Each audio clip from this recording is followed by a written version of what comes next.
Hey everyone, today I'm going to show you how to transfer a car title in North Carolina.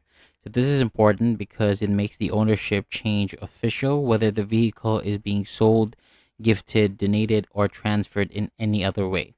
So to get started, go online and search for the North Carolina title transfer instructions and make sure you open the official NCDMV page and you'll know it's right one because the website ends with .gov.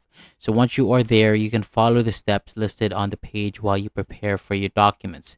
And before anything else, confirm that you have valid liability insurance since you'll need that first. After that, collect the forms that you need. You can download them from the DMV site or get them from a DMV office. Then take the vehicle title and complete the required section on the back.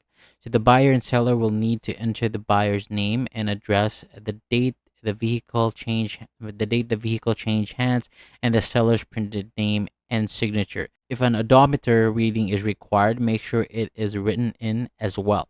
Now, pay attention to the notarization rule. If the title is from North Carolina, both the buyer and seller signatures must be notarized. If the vehicle has an out of state title, the DMV will follow the rules from that state, so the requirements may be different.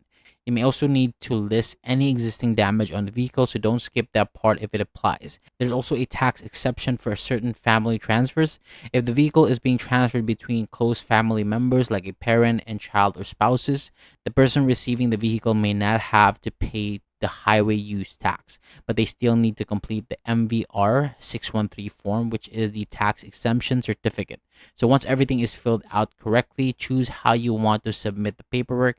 You can either bring it into the NCDMV license plate agency or mail it in. So after that, pay the required title transfer fee and the process is complete. So that's all for today. Thank you so much for watching. For more videos like this, hit the subscribe button below and I'll see you on the next video.